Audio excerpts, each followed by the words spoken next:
What's good, Atlanta? This is a Blog and Dirty podcast, where dirty bird is the word if you haven't heard. I'm your host, John Buhler, staff writer, fanside.com. I'm joined today by a man who is the Santiago to my Dunbar, the man who knows that the monkey cannot go back in the bottle because he thought hurricane season was over, but apparently it's not when you cover college football in the NFL like we do on fanside.com.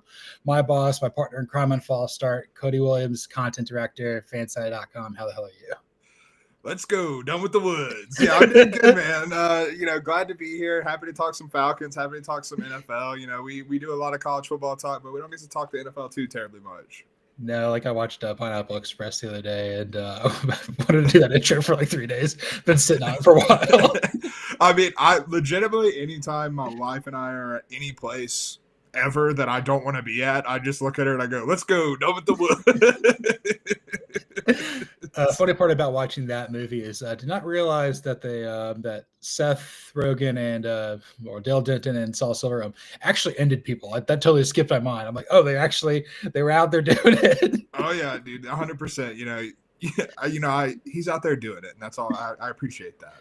And, I don't know if he was out there doing it. I don't know if you know who Chachi is, but we're going to start here with the mistake on Jimmy's leg here. Yes.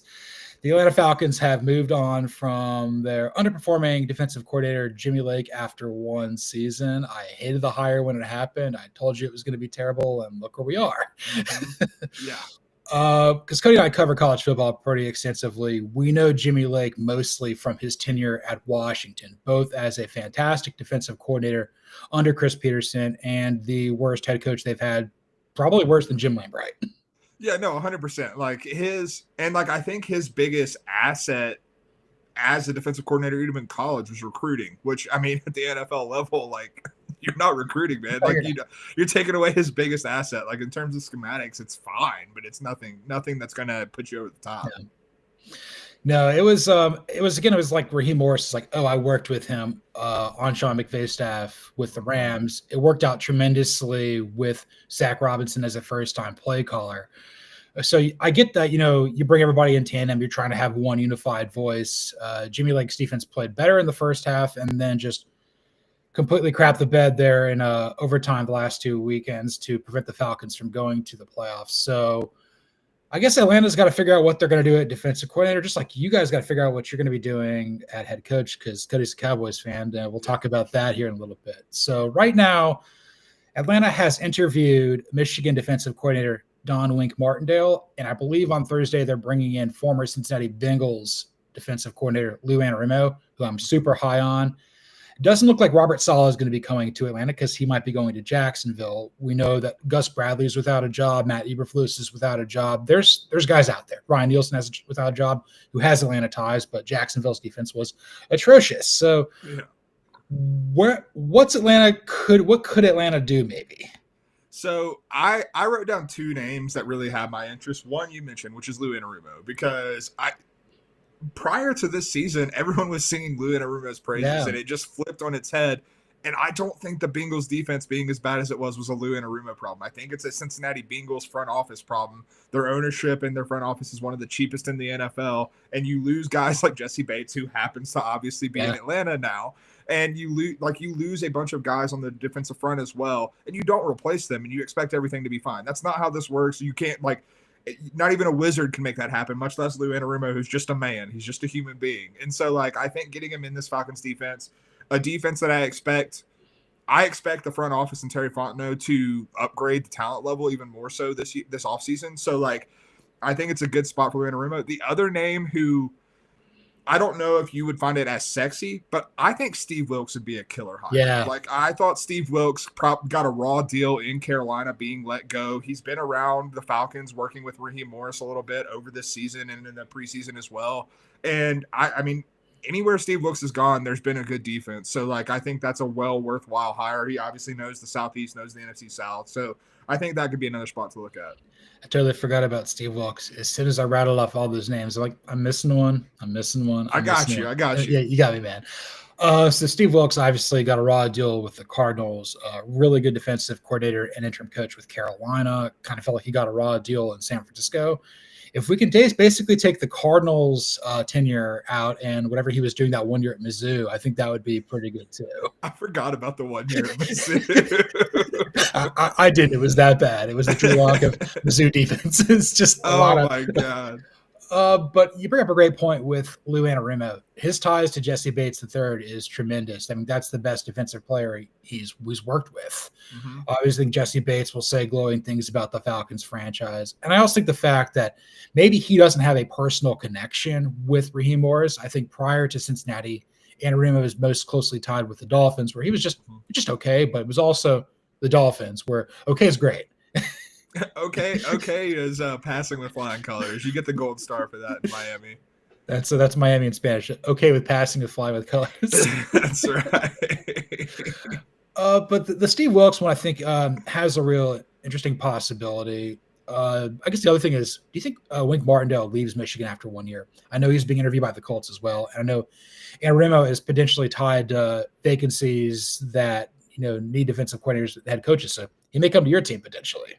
Yeah, I could see him leaving Michigan. I think almost like this is a weird comparison, but like, we've talked a lot about Ben Johnson and his selectiveness, and I think Wink Martindale has that selectiveness available to him because Michigan's a hell of a good gig, man. Yeah. Like you're going to keep recruiting high end defensive talent year after year. You're going to look good, and so like.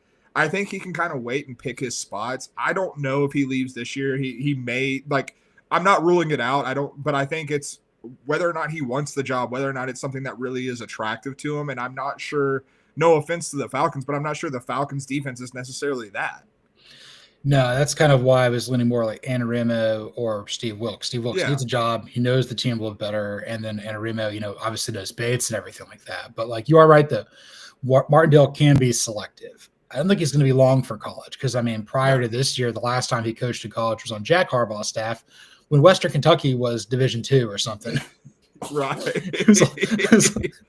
You know what I could honestly see Wink Martindale doing, and it might not be until next offseason, but let's say Jesse Minter comes up as a head coaching candidate.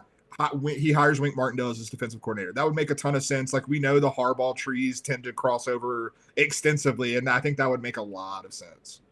Has Wink ever worked for Jim Harbaugh? I know he worked for John and Jack, but it might as well. Like he maybe worked for Tom Crean too. Who knows? Who could possibly say? I don't know if he's actually ever worked for Jim, but I mean, like we've seen, like Jesse Minter worked for John. So like, I mean, like this is it's all intertwined in how this all comes together with the Harbaugh brothers. I could see that, but I think there's one thing that a team like the Falcons and the Colts can provide that Michigan may not. Larger salary. They're not subjected to being a public university where maybe you could pay Martindale $2 million and change to be a defensive coordinator, whereas the Falcons or Colts, which again Arthur Blank and Jim Irsay will spend money. Dean Spanos is starting to, but we also know how cheap he is, and Mike Brown is not going to pay money. No, Mike Brown's not going to pay money. Spanos is. They're loosening the grip on the checkbook, but I wouldn't call it a loose grip just yet.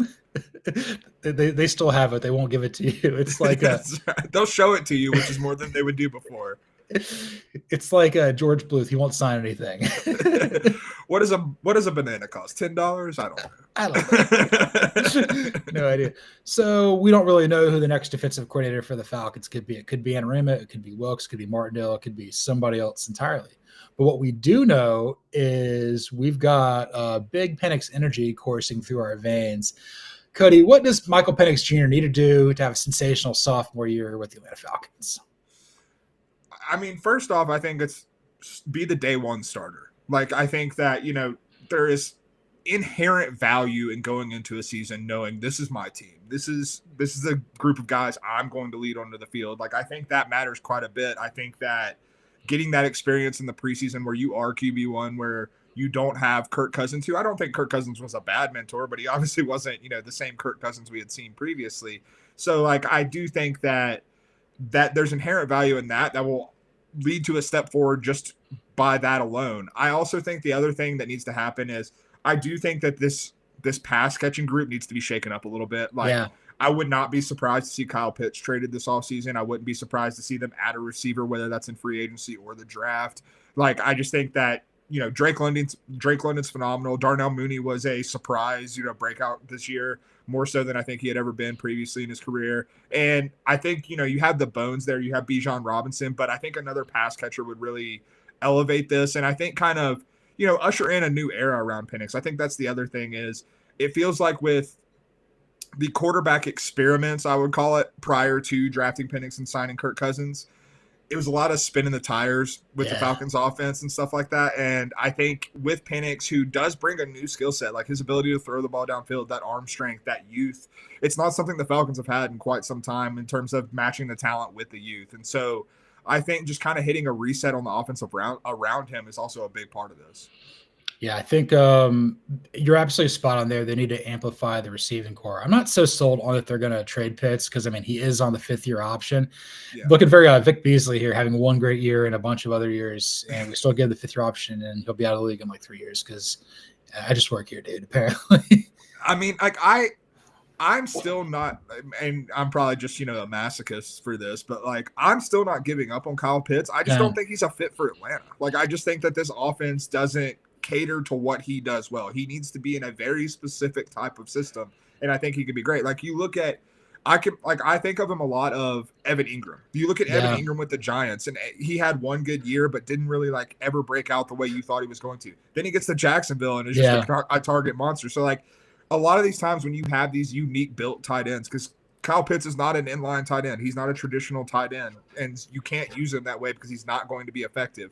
A lot of these guys, it takes getting them in the right spot. And I just think that Atlanta, and granted, it's been through multiple offensive systems, but I just think Atlanta is a weird spot for that. Maybe that changes with Penix coming into the fold, designing an offense around Penix, but I'm at this point, it might be better to cut your losses if you're the Falcons. I could see that.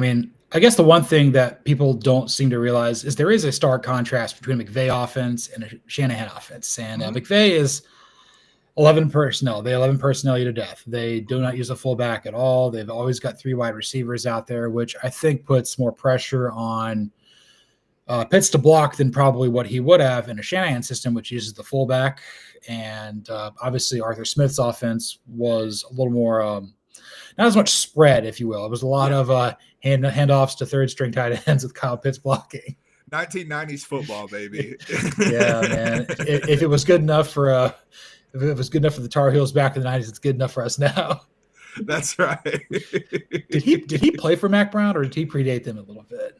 Ooh, that's a great question. I have no idea who Arthur Smith played for. Let's do a little live research if you'll vamp for me. Yeah, he didn't play very much. He got hurt a lot. He played guard. I know he played guard grew up in Memphis because of obviously his father being Frederick Smith, the founder of FedEx, and they put that there because they could get shipments out because of the bluff and not having a lot of cloud coverage there. But I don't know. I feel like you're right there with getting a receiver there. We know London's fantastic as did he? It was John Bunting. He played for John Bunting. That's even worse. That's way worse. That's like playing for Ray Goff at Georgia, dude. Exactly. God, that should disqualify Arthur Smith from getting a job just in and of itself. That's not even playing for Larry Fedora or Jim Dodd. It's just so bad. The John Bunting years during my middle school tenure were not great. Oh yeah, that was a rough time for everybody alive. But yeah, you're right there about the wide receiver room. Obviously, Darnell Mooney was pleasant surprise. He almost had 1,000 receiving yards. Didn't play the final week of the season. He did 8 more. I thought Ray McCloud played really well his first year as a featured number 3 receiver. We knew he was a great player at Clemson, but they really missed the Rondale Moore of it all, the guy they traded Desmond Ridder for. So they didn't get a single snap out of Rondale Moore, and neither did the Cardinals' Desmond Ridder. The Raiders did. So I do feel they kind of got to go receiver at some point. I thought Tez Johnson would be a great pick in the 3rd round, but I think the Falcons have a 3rd round pick. So maybe they got to go a little more maybe go get a Dominic Lovett, but maybe he drops too many balls. I don't know. Honestly, if you're the Falcons, it might behoove you to something like trading back out of the 2nd round, get into the 3rd round and get an extra 5th rounder or something like that. And then, it puts you in Tez Johnson range, puts you in maybe an Isaiah Bond range. I think that's someone who could also make a lot of sense because that's kind of that same speed gadget guy. There's a lot of guys in that round 3 to 4 range that I think would make a lot of sense for the Falcons. I read about this a couple weeks ago. So like fits that could fix the Falcons both in the draft and free agency. The free agent wide receiver I want's Mecole Hardman. I think that he might price himself out of Kansas City. The cornerback of notes, your guy Jordan Lewis is a guy that I think we kind of have our eyes on, and then a pass rusher. Honestly, take a flyer and Chase Young. Why not? It makes it if he's great, it makes the Saints look worse. What's the worst? No, 100%. No, I like the Chase Young. Let me just go ahead and give you a warning about Jordan Lewis. I think he's a good player. He's absolutely bat-ass insane. Like he's all he does is talk just relentless trash. Like he can get beat for a 60-yard touchdown. He's going to be talking trash about it. I mean, we've employed Ray Buchanan and D'Angelo Hall, so and they're held in very high regard. And we also had William Moore, who literally had a palm tree in his living room. So we don't care about that. He fit right in, dude. I'm not saying it's even a negative character trait, just something to prepare you and the Falcons fan base for. What if we get Pickens? Just bring George Pickens here. Why not? I'm in favor of it. He's awesome. He's real good, but like he's also, quite the enigma. That is absolutely true here. So yes, for Penix, we got to get him all the reps. We got to get him all the receivers, but maybe an upgrade at tight end. I think they got to trade Cousins because I don't think cutting him is going to happen. I think they're willing to eat the $10 million signing bonus because at some point somebody is going to be desperate for a quarterback, and I don't think Cousins is going to be a willing backup here. He's a nice guy, but obviously I think his career is on the fritz here. I just don't know who you pursue like as the backup for Penix. You got to get somebody with a similar skill set, but that's the interesting part. There's not really another Penix out there. Yeah, no, there's not. I think Kirk Cousins is going to be a Brown. Like to me, that makes all the sense in the world. Like you don't really have the meat. Like if I'm the Browns, I'm not taking the Shedeur Sanders risk because I don't think Dion will let Shedeur Sanders play in Cleveland, quite frankly. And then there's a substantial drop off at the quarterback spot in the draft. So I think Cleveland's kind of boxed out in the draft. You're obviously still tied to Deshaun Watson. Maybe if you send a higher draft pick, you can, appease the Falcons to eat a little bit more of Cousins' money in the 2025 season. And you can maybe get that. Maybe that's how the Falcons get a 3rd round pick. You eat a good bit of money and you basically pay for a 3rd round pick. But like maybe that's something that's on the table for them to be able to do that. But I think that there are going to be options because this quarterback class in the draft is not particularly good. Sam Darnold, he killed a lot of his free agency stock in the last 2 games that he played for the Vikings. So like, I think there is going to be a market for Kirk Cousins, especially because we did see Aaron Rodgers get better after like the year mark of his Achilles injury. So maybe there's a chance that happens with Kirk as well. So but I agree. I think that's very important for Penix because it's kind of hard when you have a 36-year-old who's accomplished what Cousins has breathing down your shoulders if you're Michael Penix. I got the perfect backup then. Guy was on the Browns. It's Rick Jameson. Why not? Love it. Absolutely. Jameson in Atlanta is a dream come true. Oh my God, yes. He'll be doing eventually if he stays here for like the rest of his career as a backup. I mean, like he basically replaces Dave Archer calling games alongside West Durham. Absolutely, dude. And it would, sorry to our former boss Josh Wilson, it would leave him in absolute shambles because he loved Jameson's time with the Saints, but here we are. Yeah, I mean, instead of it being Wes Durham and Dave Archer, it's Trevor Scales and Jameis Winston. Jameis Winston, baby. Oh, my God. Falcons have become must-see at that point. I might have to get a Jameis Winston jersey. I don't even know what it would be. 100%. What a legend, man. But yeah, and then my buddy Steve's brother went to FSU, so he's a massive Jameis fan. So that would be incredible. So that's what we need. Trade Cousins, sign Jameis Winston, maybe trade Pitts and get another receiver. We'll have live long and prosper, I guess. Right. I can't do it with the other hand. It's really hard. It's like it hurts. That was dumb, and so I was having another slice of pumpkin pie here in the middle of January because we are Mel Kiper Jr. It's not the pie; it's all filler, no killer. All filler, baby. I was telling my wife and some of our friends who are not sports fans about Mel Kiper's proclivities for pumpkin pie and how he eats it, and they were like, "Is this man okay?" And I was like, "No, absolutely not. He's never been okay." Nah, he has like I went to college briefly, a degree from like Essex College. I mean, he basically created his board because he loved the Baltimore Colts. And honestly, what's the guy's name? He's the actor that plays John Ralphio Saperstein. It's been something. Oh God. See, this is the beauty of Google. This is the beauty of Google, man. John Ralphio actor. That would be Ben Schwartz. Okay, good. I was about to say Ben Shapiro. That's not Ben Shapiro. It's not as Ben. No. That's a different type of market. I don't know if you saw this. You know who Ben Shapiro's cousin is?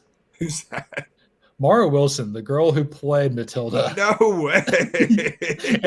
and like the little sister in Mrs. Doubtfire. Oh yeah, 100%. Legend. But so we got it's so much better when you're on the program, whether it's this or Fall Start. Also check out Fall Start. We're really making something great there in the college football thing.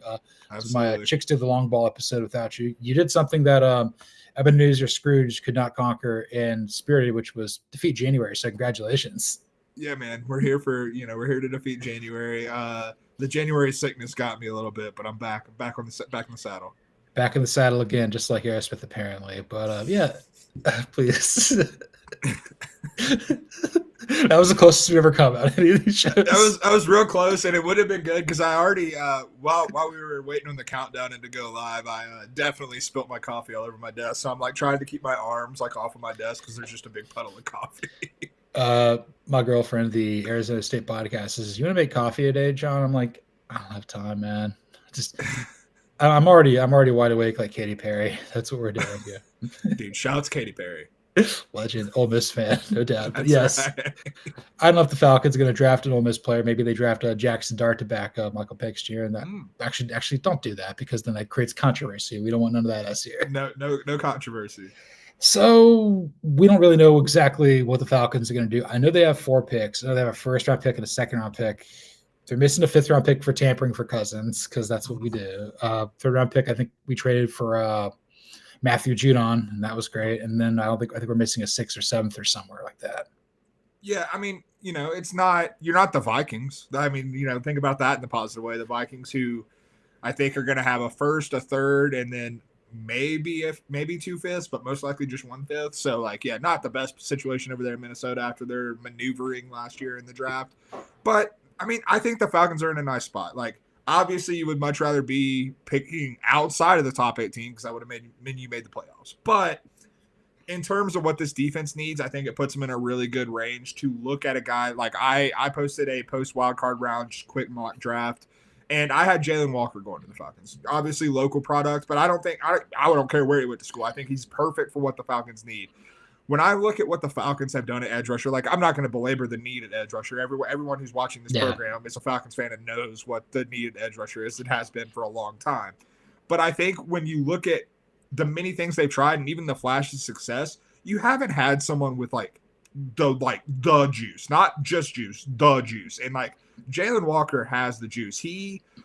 He's not Micah Parsons, but he has that kind of game in him with your just raw athletic ability is so freaky that once you specialize him in an edge rusher role, which Georgia didn't totally do, they moved him around on that defense quite a bit.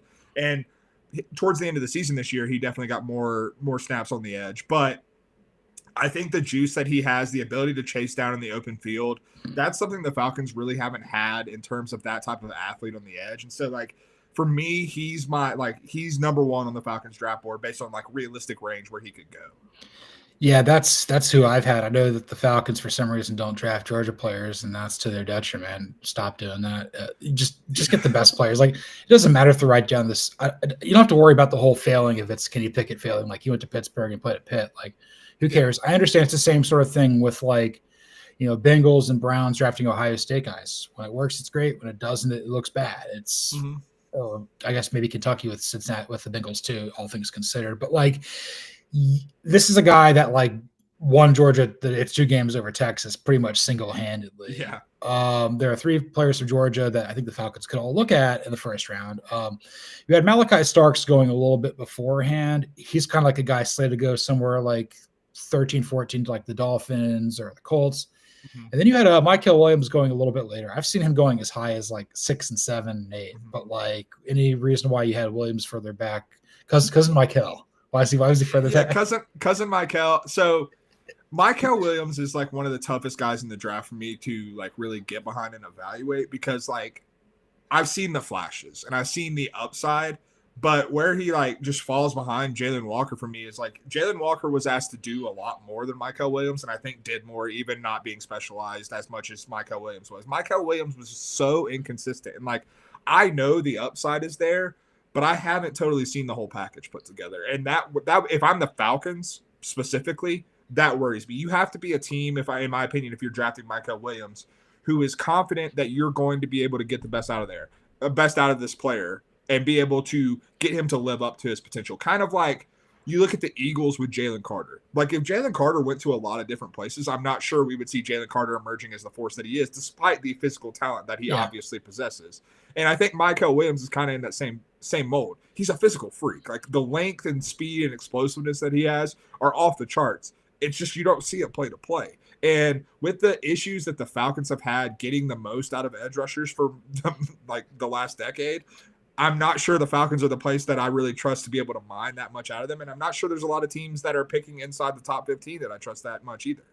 No, I guess that makes sense too. So we mentioned the 3 Georgia players with Starks, Walker, and Williams.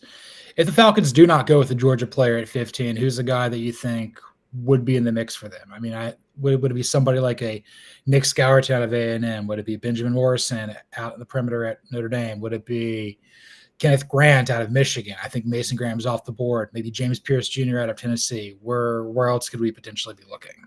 Yeah, so I really like the Morrison pick, because I think he's a guy who's going to slide under the radar, but obviously because he's not playing in this college football playoff. He didn't play for I think the final 4 games of the season for Notre Dame with a hip injury. Should be good to go by the combine. Not really something that they think is going to linger. And I think it was a lot of also protecting his draft stock, frankly, not playing through something that's going to damage his hip further.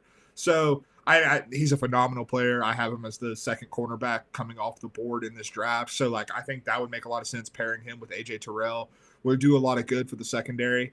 I'm skeptical of James Pierce Jr. I think if he's there in the second round, which I don't think is out of the realm of possibility, just because he is such a slight framed player, and I understand that you can make slight frame players works, but he's egregiously slight. I would not be surprised if he weighed in somewhere in the 235, 240 range at the combine, and that's just a little too much. So I'm not sure he's the instant impact edge rusher that you would want in the first round if you're drafting that type of player. Scourton's a good player. I'm not sure he's what the Falcons need, because I think his best value as an edge rusher is as a run defender, and that's good, that's valuable, but it's not necessarily what the Falcons need. Pass rush. They need someone who's going to pin their ears back and get after the pass rusher, or get after the quarterback. Excuse me. So I'm not sure that's there. And the one guy who I am kind of circling as someone who would potentially make a sense, it might be Rich for 15.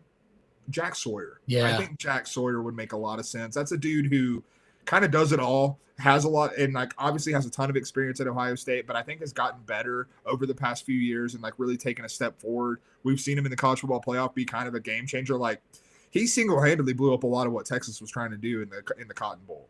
He absolutely did. So I think that when you look at Jack Sawyer, I think he would make a lot of sense for this team, but that also might be a guy that if you're looking at Jack Sawyer, if he is your guy, maybe you look to trade back, because I'm not sure that taking him inside the top 20 is necessarily the right move.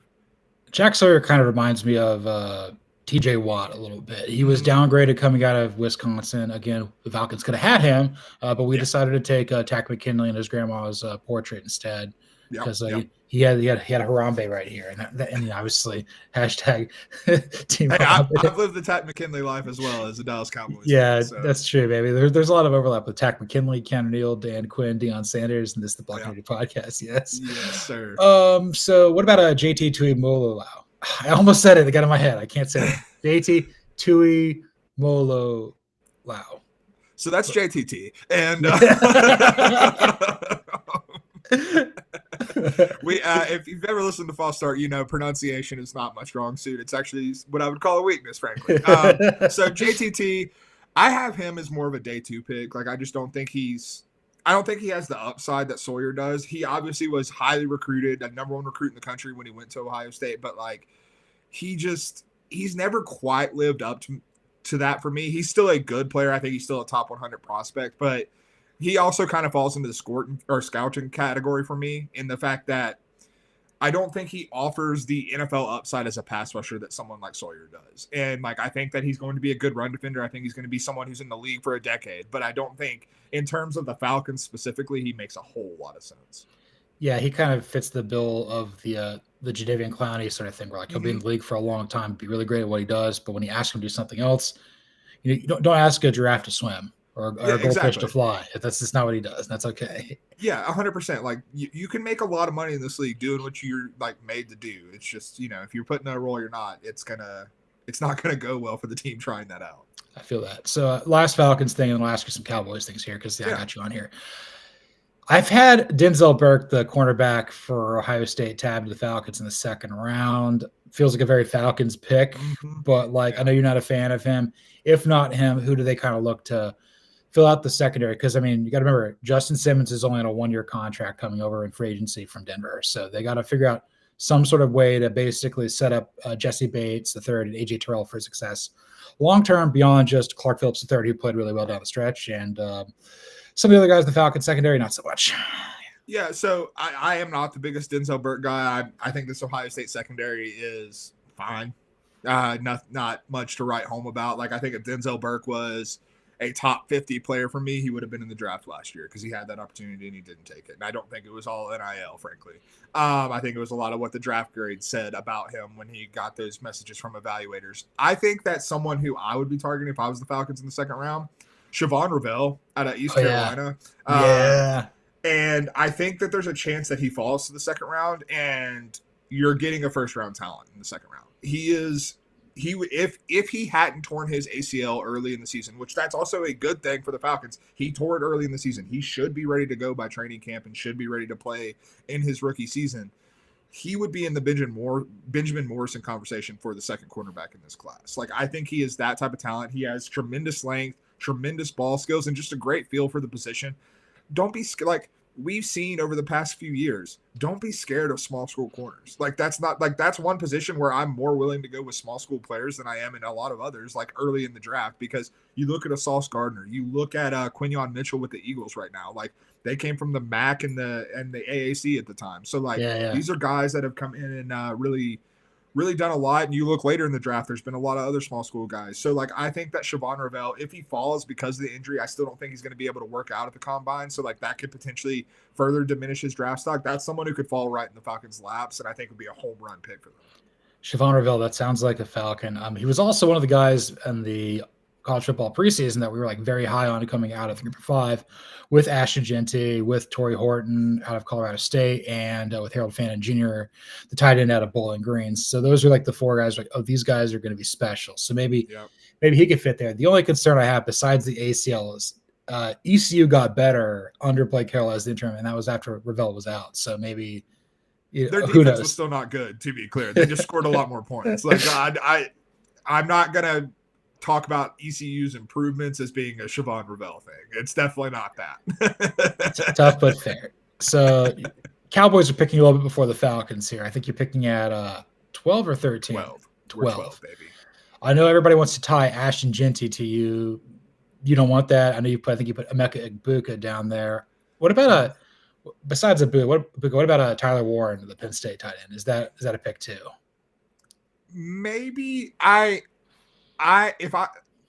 know the Cowboys well enough to know that they don't value the tight end position that much. And that's just they value it in the offense, but in terms of what they're willing to spend on it, they do not value it like that. So I like the fit. I just don't think it's realistic. But I do think that there are two things that you should be looking at in the first round, and neither of them are Ashton Genty or a running back, frankly.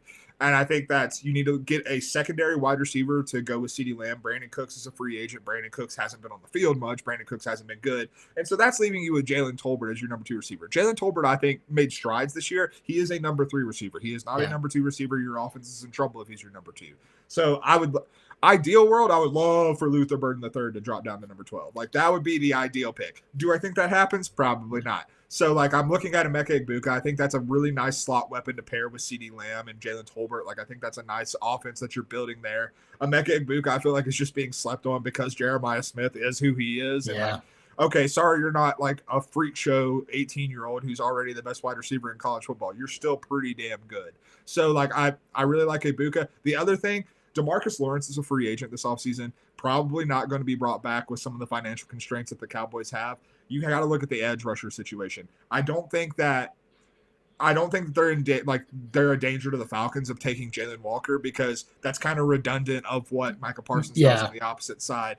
I think you're probably looking at that Scourton range. Like, I think Scourton is actually, like, DeMarcus Lawrence is a pretty damn good comp for Scourton. So, like, I think if you could make that happen, that's something that would make a lot of sense for the Cowboys. But I cannot get behind the Ashton Jeanty thing, especially with a running back class that I think is super deep. Like, I think that I'm not as anti taking a running back in the first round, especially someone like Jeanty with how talented they are. But I do think it has to make sense in terms of value. And with the running back class that we have before us, like, I don't think it makes a whole lot of sense to take Jeanty inside the top 15. Somebody will. It could be you guys, but I think you'd much rather take Cam Scatterbo in the third round or Trevor Etienne, who just declared in, like, the fourth round or something like that. Yeah, or, like, you know, you look at, let's say we get to the second round and Marion Hampton out of North Carolina is still sitting there. Like, that's someone who I'd be really intrigued by. Would be really intrigued by Travion Henderson. You bring Rico Dowdle back and pair him with Travion Henderson. That's something that could be really – because Rico Dowdle – you know, there are a lot of problems with the Cowboys running game. A lot of those problems were trying to force Ezekiel Elliott and Dalvin Cook to get carries or Deuce Vaughn or whoever. When Rico Dowdle became RB1, he was actually pretty damn good. So maybe just bring him back. I believe he's just a restricted free agent. So, like, pairing him with Travion Henderson, like, that's something that could be something because I think Travion probably goes in the third round just because of the injury history, if not later. So, like, that's someone that you get with good value there who's obviously immensely talented. So, yeah, wait on running back if you're the Dallas Cowboys. Rico Dowdle, he went to South Carolina, right? Oh, yeah, baby. So get you some Rocket Sanders. So you got a double dose of Super Gamecock, and you got the ghost of South Carolina legend and Falcons legend and Cowboys legend Dan Reeves in the backfield. Come on, boys, let's go.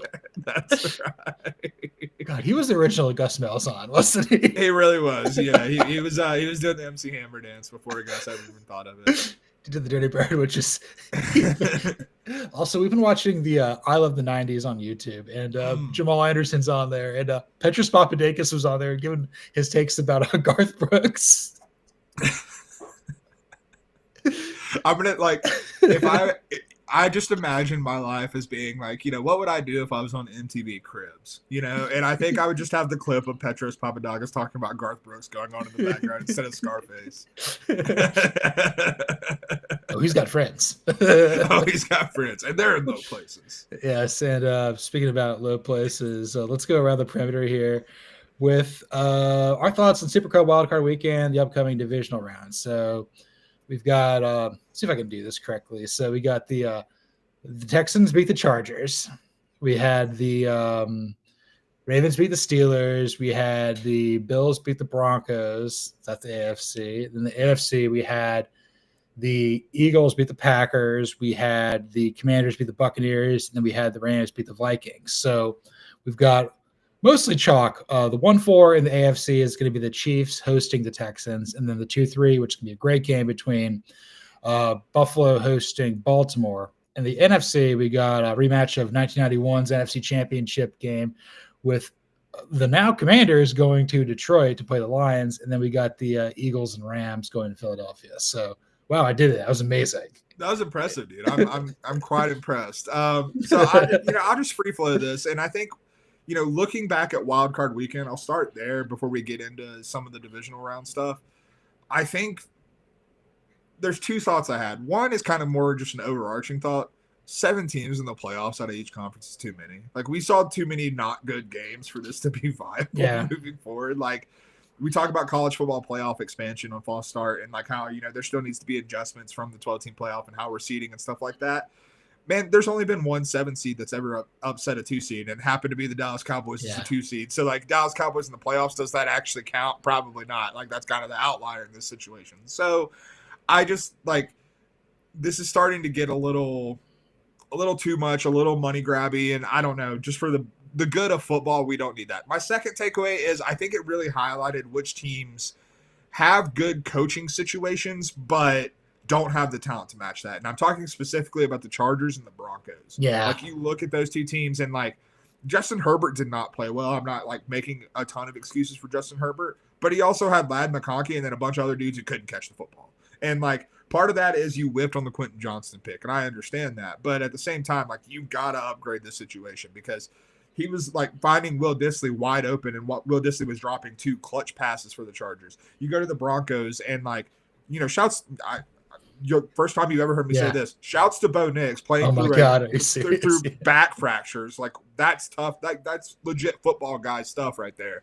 But like, you saw this offense really doesn't have the horses. You have Bo Nix, and you have a good offensive line, and you have Cortland Sutton. And after that, it's a lot of question marks, man. And like, that defense played really well throughout the season, but a defense that schemed up really well, but maybe doesn't have a whole lot of force multipliers on that side of the ball, you're going to get exposed against a team like the Bills. You got like a giant refrigerator running at you, and Josh Allen, just 260 pounds of just pure effing beef just going at you. Exactly. No wonder Bo Nix fractured his back. But yeah, you're absolutely right there that like Sean Payton and Jim Harbaugh know what they're doing. They need more talent. That's where I actually forecasted Tyler Warren going to either of those teams. Would be shocked if he makes it past either of them. Maybe they trade up for him. I think the Chargers need him really bad. Oh yeah, and I mean, it seems like a Jim Harbaugh type of guy too. Like, yeah, he competed against him for years in the Big Ten East. Like, he knows who this is. So you're right there. I think it's part of like, you know, is there too many teams? 7's not the right number. You'd either go back to 6 or go to 8. I think that's what you need to do, because at that point, like, the 8 would have been like the Seahawks playing the Lions, and the 8 would have been the Bengals playing the Chiefs. So that would have been great television for us too. But again, you're going to have like that one time when like the Mavericks lose to the We Believe Warriors, or like the late Dikembe Mutombo Nuggets beat somebody substantial. Like, it's just not going to happen. No, and I mean, if it does, it's not rare enough to justify what we're doing here, quite frankly. No, it's I mean, I get the whole like having the bye. I think obviously it puts the Lions and Chiefs in a really advantageous spot. I mean, I did pick the Lions to beat the Chiefs at the start of the season. I don't know what your Super Bowl pick was, or if I remember, who'd you initially have? I cannot remember. That was like 4 months ago. I don't know what I said. That's fine. We were both wrong about the national championship, but we both picked Georgia over Oregon, so that didn't happen either. It's okay. Yeah, tough. But yeah, like, coaching matters here. I guess the other thing is on that sort of thing. It really mattered with the Rams. I feel that like it was the eating of the lunch of Sean McVay over Kevin O'Connell. He's like, I own you. And he knew exactly what to do. And that was impressive. I didn't think the Rams were going to win that, all things considered, especially what they're going through with the wildfires and everything like that. No, 100%. And like, I also think that, you know, the Rams do not get enough credit. Les Snead does not get enough credit for his ability in the draft to identify talent, man. Because, you know, the joke was for years, you know, they haven't had a first round pick since Jared Goff. Like, that was the thing. Then they finally get a first round pick, and they get Jared Verse, who is basically an all pro already. Like, just immediately hitting the ground running with him. But they've still been able to they lost Aaron Donald this offseason. And then they still have a defense that came out and made Sam Darnold see ghost again. Like, that's a testament to your ability to identify talent in draft, because that's not an easy thing to do, and they did it very, very quickly. Got 2 Atlanta guys wreaking havoc there in LA with McVay and Les Snead. You know, he was the guy backing up Dimitrov. I mean, he was an Auburn guy, really Southern accent, really much more than you and I. But he's Mr. F them picks. But yeah, he's done a great job there with Jared Verse. I can't believe he played at Albany, man. I've actually been on their campus, dude. I mean, like, it's one of those things where you kind of look back at it, like, it's kind of like Khalil Mack playing at Buffalo. Yeah. You know, like one of those things where, like, he just happened to be a little bit of a late bloomer. But, you know, at least Jared Verse got the advantage of the transfer portal to be able to, you know, go to Florida State and really raise his stock there. Similar thing with Ashton Genty. I'm like, why is he at Boise? I'm like, oh, because he's a military brat. He didn't really have a high school. He just went around. Yeah, no one knew who he was. It's like Aaron Jones at UTEP. It's like, how did that happen? Yeah, no idea. It always does. But I guess the other thing with coaching, I feel like the Eagles can drive itself. Like, I don't trust Sirianni at all. He may drive it into the ditch, but like that's a well-run machine. Mm-hmm. I'm also very concerned about Todd Bowles in Tampa. I think it's kind of run its course. Yes and no. I think that Todd Bowles we'll really see next season, because I have a feeling that Liam Cohen's probably gone. So like if Liam Cohen leaves, where does that offense go? That's 2 offensive coordinators in 2 years that you've lost. And the offense has kind of been the straw that started the drink down there in Tampa. But I also think that Todd Bowles' defense is a little bit deficient talent-wise. Like they have some pretty clear holes in the secondary and on the edge of the front seven. So maybe you can replenish the talent there and make something happen. But then you also have the fact that Chris Godwin's a free agent this offseason. Now, obviously, you played half the season without him after he suffered his injury. But how do you replace Chris Godwin? That's a tough thing. Maybe Jalen McMillan is that guy. He kind of came on strong at the end of the year. But Tampa's an interesting situation. I do think, though, and this will kind of lead us into the divisional round conversation, that game between Tampa and Washington might have been the best of Wild Card Weekend. But I think that might have been because these are two teams that are like not that good, unfortunately. And it's like I'm a little worried what the Lions might do to the Commanders in this matchup. I mean, you play the Commanders twice. We played the Commanders once, and it was like they're good, but I don't know if they're that good. But they're certainly a team that's trending up, and they're a team that like I think is going to be here to stay for a while. I was always of the belief that when Dan Quinn got a second job, he wasn't going to make a mistake. I knew that hiring Cliff Kingsbury was going to be fantastic. It's proven to be such. Adam Peters has been really great as GM. And shout out to Josh Harris for being a competent owner. It's unbelievable that the Commanders actually have something. It's amazing that like Washington has something to root for positively. Yeah, I mean, getting Dan Snyder out of the building, who could have thought that might have had a positive effect? Who could have ever imagined that would be the case? But now, I think the best thing, or the best way I can describe my feelings about the Bucs and Commanders, and obviously the Commanders moving forward, both of these teams lost to Cooper Rush-led Cowboys. And let me tell you, that's not like a fun thing that I watched as a Cowboys fan. So, like, when you get up against the Lions with Ben Johnson, Aaron Glenn, everything that they have to offer, David Montgomery's apparently a full participant in practice, even though it sounded like his flesh was falling off the bone when he got injured. Like, he's back. Like, I don't know, man. This Lions team might be the team of destiny. Mere flesh wound. So, I kind of tie a bow in the divisional round. So, chalk's fun, but I'm kind of done with chalk. Let's say, for example, that we're not getting Lions versus Eagles and Chiefs versus Bills. Who's the team that gets to the conference championship we're not expecting? I'm going to go with the Rams.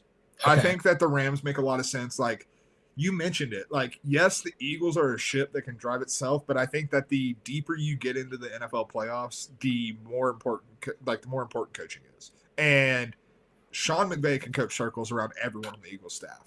And I fully believe that. Like, I watched Kellen Moore led offenses for a long time. He's good. He's not great. And like, I think I don't have a lot of faith in this coaching staff for the Eagles. Obviously talented, but you look back at the Packers game. The Packers played like absolute dog water, and you still only won that game 22-10. The Eagles did not play a good game in that game. And like, this Eagles thing feels like it's being held together by Scotch tape. And like, the talent is being held together by Scotch tape. You've got A.J. Brown reading self-help books on the sideline. Like, the vibes are not in a great spot, if you ask me. And so, like, I think when you get the Rams in that situation, it just seems like between the talent that the Rams do have, like, it just feels like it could be a long night for the Eagles. I can see that. I think the Rams have a potential, like, nobody believes in us, team of destiny sort of mantra there. I'm on the other side of it here. The game that I think it's going to be, I like Baltimore over Buffalo. I don't hate that either. I mean, that's the closest spread of the weekend, and I think for good reason. Like, it's flip-flopped back and forth between the Ravens and Bills, and I think deservedly so. I mean, you're talking about the top two MVP candidates facing off, which, I mean, like, I'm super excited for that matchup. Let's be very clear about that. Like, that's going to be electric, but I also think that I do not trust this Bills defense particularly much. Like, I don't think that this is the Bills defense of old. I think that what we saw against Denver was more of a Denver issue than a Bills defense type of deal. And The Ravens are a different proposition with Derrick Henry, Lamar Jackson, Rashad. Like, yeah, you don't have Zay Flowers, or you didn't have Zay Flowers. Maybe you have Zay Flowers this week. I don't know. But, like, Rashad Bateman, you've got 2 tight ends and Mark Andrews and Isaiah Likely. Like, you just got weapons galore on this offense. And it's gonna be back and forth. It's gonna be high scoring.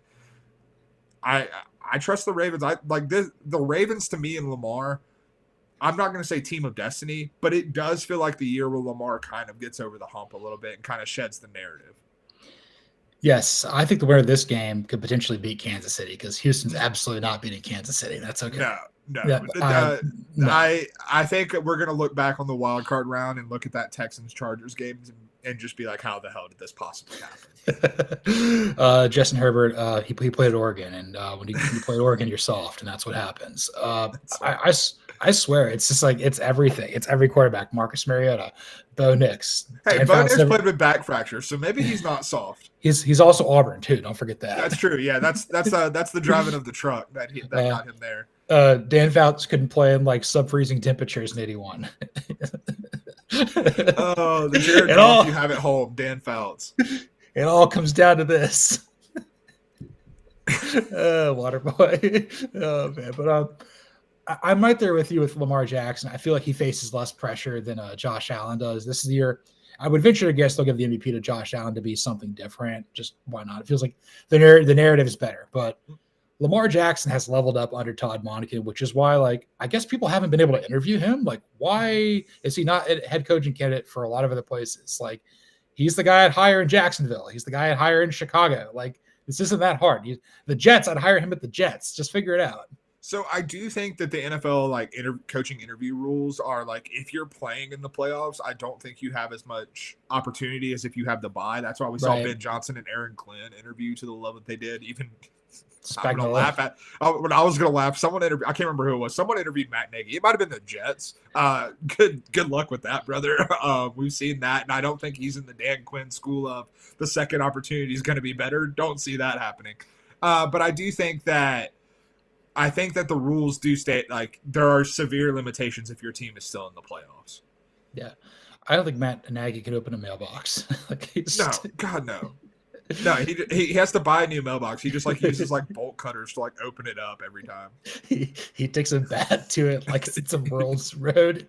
Yeah, like it's the printer in Office Space. Batter up. That's right. Okay, that was great. Let's move on to our next topic here. Let's have I'll have what they're having. Yes. Coaching carousel, thoughts and other concerns across the league. One of the other reasons I wanted to have you on here is the Cowboys. Jerry Jones just needs to go to a home. He needs to go to a home.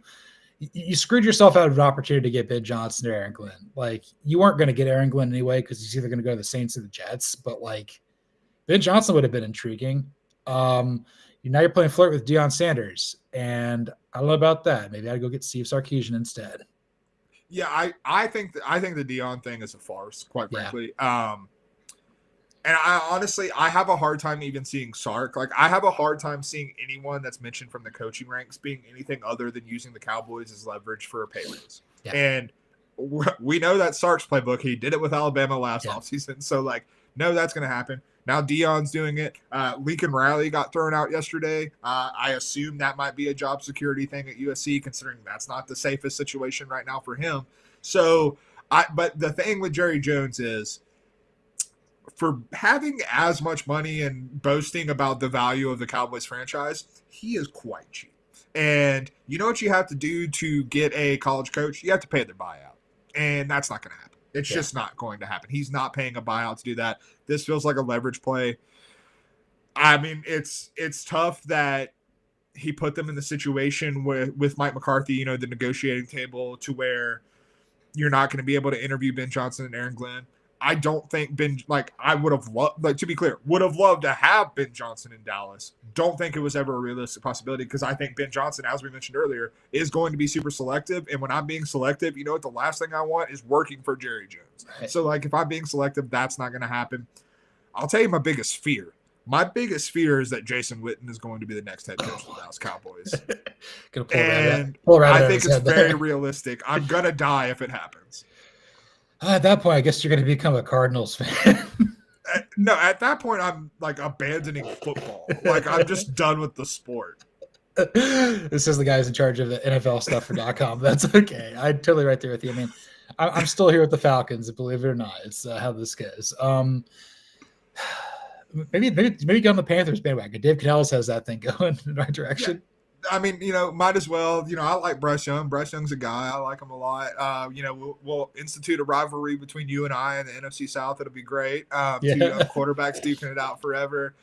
But no, like, I think ideal world, like I mentioned Liam Cohen earlier, I think that's someone who maybe doesn't have the cachet that Ben Johnson does and could make a lot of sense. I think Todd Monken, if the Cowboys would entertain that, would make a ton of sense, because I think he's someone – when you think about Todd Monken and the different places he's worked, he's never been a guy that's necessarily like jockeying for more power. So I think he's someone who would fall in line in the right places with Jerry Jones and like appease Jerry Jones in the way that Jerry wants to be appeased. But also I think is a smart enough offensive mind and team builder that may be able to overcome that type of stuff. I can see that. He also doesn't go anywhere longer than like 3 years. He's Hey, that's fine, because you know what the Cowboys also have a problem with? Hanging on to their coaches for too damn long. With Jason Garrett, Mike McCarthy, like, dude, after like 3 or 4 years, maybe I want to change. Holy hell. So Kellen Moore is going to be your next head coach after this weekend. I've already spoken on Kellen Moore. Also a possibility. That's like option 2 in terms of worst options that would make me want to just bang my head against the wall. Well, don't do that. So we'll talk about some of the other openings. It seems like the Raiders are in on Ben Johnson. Mm-hmm. Tom Brady's kind of putting that out there. I didn't like that they fired Tom Telesco, or the Antonio Pierce of it all was kind of weird. Yeah. But like, I don't know, the Raiders, you're at 6. You can get a quarterback. You can move up there. I think that's where I think Shador's going to go. So I wonder, my curiosity with Ben Johnson and the Raiders specifically, if they were to land Ben Johnson, I think they become a super attractive Kirk Cousins team. Yes. Because you look at Kirk Cousins at this stage of his career. Is it that dissimilar to what Jared Goff is? No. Like maybe a little less arm strength, but in terms of lack of mobility and kind of needing to scheme things up, I think it can make a lot of sense. You've obviously got Brock Bowers. You've got a decent offensive line. Like, I think that's a place that Ben Johnson, if he goes there, Kirk Cousins would make a lot of sense. And I also think that the firing of Tom Telesco really forecast how aggressively they were going to go after Ben Johnson. Because, and I think, like, if you look at their coaching hot board, he's probably number one, because Ben Johnson is a guy who is coming from a situation where everything is so simpatico in Detroit. From Brad Holmes to Dan Campbell to Ben Johnson to Aaron Glenn, you're probably going to want to mimic that wherever you go. Yeah. And so, like, getting a fresh GM hire in there with Ben Johnson, making the head coaching hire, then the GM hire with the input of Ben Johnson, I think would make a lot of sense. So, like, I don't know if it's going to happen, because I do think there are more attractive jobs than Las Vegas to do this. But if he were to go to Vegas and wants this job, I think that what they're doing makes sense to set the stage for him to come there. But I think clearing out Telesco is what's causing Jacksonville not to get him. Another team that was tied to him, the Trent Baalke of it all. It's looking like it's going to be either Liam Cohen or, God forbid, Robert Saleh. That would be a choice, man. That would be a choice. I do think he'll do better there than he did with the Jets, just because less expectations. He knows defense. You're not the Jets. Like, that's also an advantage, frankly. You're not in the same division as the Patriots with that laying over your head, or the Bills. Like, the Texans are good, but the Colts don't know what they're doing. The Titans absolutely do not know what they're doing at all. They have no idea. No idea. So that's what we were thinking with that. It feels like the Saints, it's going to be either Aaron Glenn or Joe Brady. Probably one of those two. I like both of those hires. It honestly, just to me, it depends on if you want to go offensive or defensive. I don't think you can really go wrong with either of those hires. I like both of them as head coaching candidates. I think the Bears are going to just do something really stupid. So it's going to be either Ron Rivera or Pete Carroll. And the best candidate of the film might actually be Brian Flores, because he's got nothing left to lose. I cannot get out of my head the fact that the idea that they're going to hire Mike McCarthy as like a stick it to the Packers type of deal. And like, let me assure you, like, I think Mike McCarthy gets a bad rap. Like, he gets mentioned in coaching circles like he's like Lane Kiffin as the coach of the Raiders or someone. Like he doesn't know how to coach NFL football. He's a fine NFL head coach. But if you're looking to elevate, not the guy for No. you in the year 2025. Not at all. He'll go there. I think it's gonna come down to him and Brian Flores, and it's like, are you gonna punch Ryan Poles in the face? Brian Flores will, and Mike McCarthy will, and he'll get the job. Yeah, 100%. And Brian Flores will absolutely punch him in the face. I mean, he probably deserves it at this point, frankly. Is Ryan Poles the worst general manager in football, or is it Chris Ballard? I mean, Jerry Jones is technically a general manager. Yes. So. Yeah, I'm sitting there thinking, who else doesn't know what they're doing? I mean, Poles is up there, though. Like, it's very close. Like, at least with Ballard, I can justify, like, he's not good at his job, to be clear, but at least you're taking swings. You just missed on all of them. Like, the Bears are just bad process after bad process. Yeah, and even with Balky, like, he hits on occasional picks. Like, Brian Thomas Jr. was good. Trayvon Walker was good. Just the problem is he's just awful to be around. Took Trayvon Walker at number 1. Like, Trayvon Walker's a good player. He just wasn't the number 1 overall pick. I could have had Aiden Hutchinson, but he's hurt, so he's in a lot of commercials now doing ballet or something. That's right. If Christian McCaffrey did ballet. Yeah, exactly. Did steroids in ballet, it'd be Aiden Hutchinson. I don't think State Farm is trying to sell you food.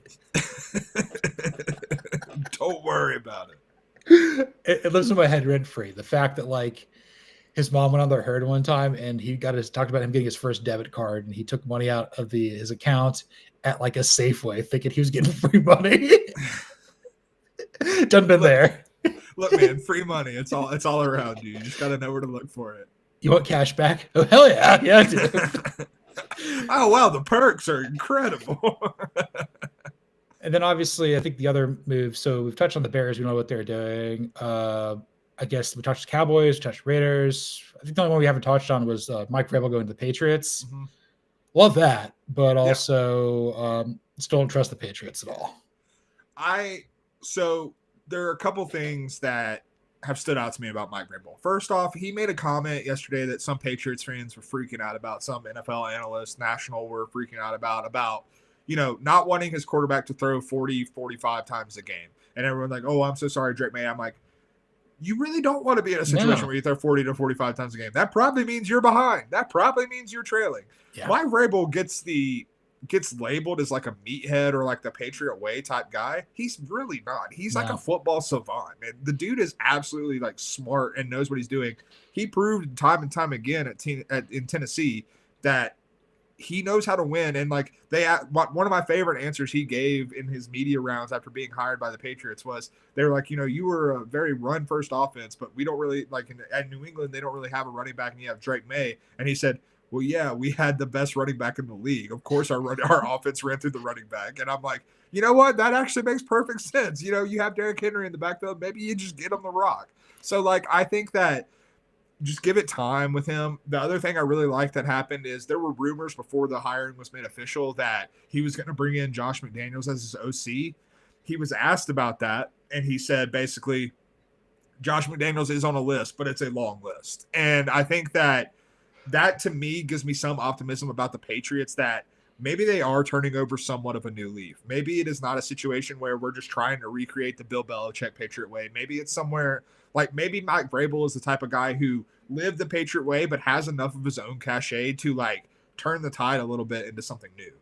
Maybe he brings Arthur Smith back. Maybe that would actually work. It's really North Carolina. That'd be good. Get a running back. Drafted Marion Hampton. Let's go. Just North Carolina. I mean, honestly, it would be electric. Let's go. Oh, it'd be absolutely amazing. And I wonder how the double horseshoe is going to be going there in Foxborough. Also, the tobacco prices in New England are high, brother. I don't want you to be happy. No. But also, we'll look back in time, like the success that Vrabel had in Tennessee. Like, how did he do that? I mean, like, you look at some of those rosters and it was like, what are we doing? And then, like, the roster kept getting worse and he stopped winning and they fired him for it. Like, what are you doing, Titans? What are we doing here? Do yourself a favor or not. Read about Bud Adams on Wikipedia, just some of the stuff he put them through, and obviously what his daughter's doing now. This is the wonder this franchise has been to one Super Bowl ever. It's Cam Ward, get ready to learn how to line dance. Dude, 100%. Better work out those hamstrings. Get some good stretching in. 100%. I don't know if these guys know how to line dance, but we're gonna finish the show up with some guys remembering dudes here. Mm-hmm.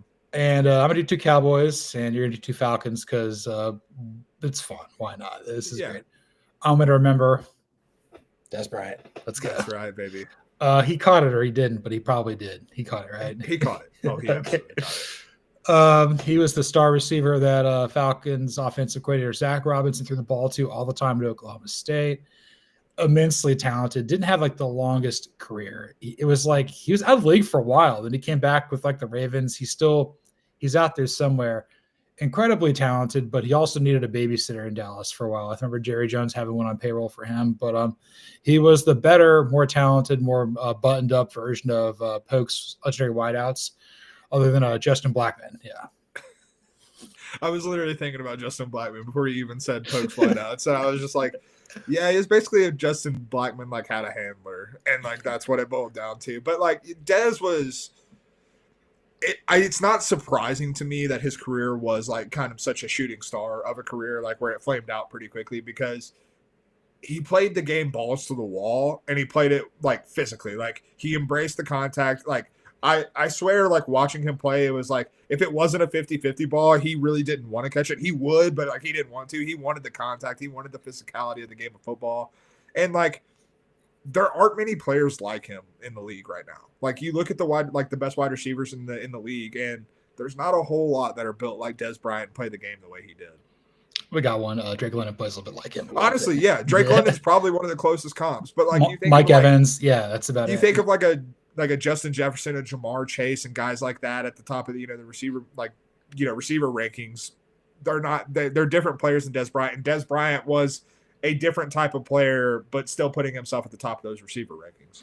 If I had to guess what Dez Bryant's favorite song is, that he says it's something else, but it's actually this. It's "Love Is a Battlefield" by Pat Benatar. 100%, just like playing in his head. He puts on his beats. He's out there. He's like, this game is a battlefield. Let's go, boys. Love is a battlefield. I love that. So hit me with the best shot with your guy. Yeah, we're going with another elite wide receiver, and that's of course Brian Finneran. Yes. So definitely probably not on the same level of Dez Bryant, I would say, but a dude who I like. When I think back about like, I had to look a lot of stuff up about like where he came from, because I felt like he just like showed up on these Falcons offenses with Michael Vick in the mid 2000s, and I was like, I've never heard of this dude, but yeah, he's catching like 6 balls a game, like out of the slot. Where did this guy come from? Went to Villanova, then tried to catch on with the Seahawks, I believe as a UDFA, didn't catch on, went and played in NFL Europe for the Barcelona Dragons, spent a year with the Eagles, I think played in 3 games, and then all of a sudden has a decade-long career with the Falcons. What a career and what a dude. He was one of those guys that never put up like gaudy statistics, obviously, but like he was honestly almost like a predecessor to like your Wes Welker types, like a dude who's just like a possession receiver and is always going to be open. And also someone who I think did Michael Vick a lot of favors, because, Vick had a cannon and Vick liked to throw the ball and push the ball downfield and look for the explosive play. Brian Finneran kind of talked him out of some of those bad habits by, hey, I'm open 6 yards down the field. Brian Finneran walked so Cooper Kupp could run. Yeah, exactly. So as you're doing that research, you're sitting there like, okay, so he won the Walter Payton Trophy in Villanova. He went undrafted, and like he was immensely talented. He played the Falcons for like a decade plus. Yeah. I'm like, why didn't he go like Power 4? Because he had a twin brother. Oh, did he really? And he wanted to play with his brother or something like that. And he had like offers to go to like Dennis Erickson or Oregon State. Didn't go. Okay. I did not know that. That's nice. That's good stuff. So yeah, that's a big one, because I always get him and like Joe Jurevicius confused, because he's the Bucs version of this. It really is 100%. And like there's so many clones of this, like Ricky Prohl, the Panthers version. Yeah. And then Marcus Colston was kind of like this too for the Saints. So they'll have this Cowboys guy. Was it Miles Austin's closest to this maybe? Miles Austin was a little bit like an elevated version of that, but that's pretty close. Like that's kind of up there. Okay, yeah, everybody's got their guy like this. The other thing about Brandon Stokely was another one I thought of that's kind of in the same vein. Brandon Stokely, 100%. Brian Hartline was this for the Dolphins. Yeah, he was. There used to be a segment like that guy, the guy. That's That's right. The other thing about Brian Finneran that I liked the most was, again, like the Falcons tried to bring in a number one in Peerless Price, and that didn't take. It was Brian Finneran because it was basically Victor to him and Alger Crumpler almost exclusively, and a little bit of Sean Jefferson at the beginning. That's about it. Yeah, dude, I'm like my first draft miss of my life. I thought Peerless Price was going to be the best wide receiver in the NFL. I thought he was going to be so good. And he was a guy, and this guy was a guy too. I'm going to go with the guy we know about him for calling games. Cowboys fullback Daryl Moose Johnston. Yes. From Syracuse, breaking his neck for Emmitt Smith, just an ultimate line meat factory. A guy that, like, when I watch football players, I'm like, this is a football player. And I thought for the longest time he played tight end for the Cowboys, but that was Jay Novacek instead. Again, another position the Cowboys don't value, but I feel like Daryl Moose Johnston, like, he gets the love and respect of that era of the Cowboys, but not as much as he should. Like, it should be the triplets, it should be the quadruplets with Daryl Moose Johnston. That's what I'm talking about. 100%. And like, I like Daryl Johnston in the booth too. Like, Moose is very good in the booth. I think he's good there. One of my like core memories of Moose Johnston is playing like Madden 97, I think, on Super Nintendo. And I would be playing with my cousins, and they would, granted, I'm like an elementary school kid, but I was still, dicing my older cousins up in Madden, and they would always be like trying to stop Emmitt Smith, and I just run fullback dive with Moose Johnston over and over again, and they couldn't tackle him, and it was phenomenal. No, with a nickname like Moose, anything's possible. That's right. And you're going to finish up with a guy who's from Texas, who I don't know if played for the Cowboys, but he played for the Falcons for a long time. Let's go with another guy who is a line meat factory. Oh, absolute line meat factory, and that's Jonathan Babineau, man. Creole descent, gotta love that. Creole descent playing at Iowa, you gotta love that. Playing and then going to Atlanta and having, I think 12 years he spent with the Falcons, like spent a long time there. And he was a dude who was just kind of the ultimate glue guy for a defense. Like, I think he had under 30 career sacks while playing that long, and didn't have a lot of TFLs, didn't do a whole lot of stuff. But you know what he did do? He took up two blocks basically every time he was on the field. 100%. Because dude was an absolute force majeure, and man, he was just a lot of fun to watch play. And I feel like even by the end of his career, when he was still quite effective, it was kind of one of those things where, like, you almost forgot he was out there because he just always went out there and did his job. It'd be like, you'd like see him pop up and it'd be like, oh, Jonathan Babineau's still playing? Hell yeah. And his brother played in the league for a long time too. Jordan Babineau played for the Seahawks and Titans. So I'm looking this up. He's from Port Arthur, Texas. And he went to the same high school that gave us these absolute gems of human beings. They gave us Jamal Charles. Oh, yeah. Steven Jackson, the NBA guy. I was about to say another Falcons legend, but no, not that one. Not that one. No. Hawks legend, Spurs legend, yes. There we go. Jimmy Johnson. How about the Cowboys? Yeah. And if you know anything about Jimmy Johnson, you know who was his high school classmate, right? No, I have no idea. Janis Joplin. I did not know that. That's breaking news. Oh, my God. That's the two that absolutely blow my mind. It's like Snoop Dogg and Cameron Diaz. I did know that one, yeah.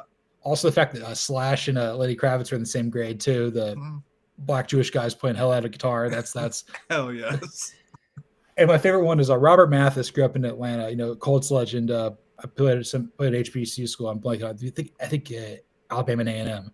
So he was on the Pat McAfee show. I was thinking. Yeah. It was on the Pat McAfee show. He's like, so were you the most popular guy in high school? He's like, no, man, I went to high school with Gucci Mane.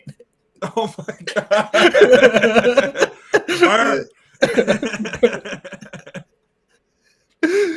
And Burr, it is. Yes, this was the Blog and Dirty podcast.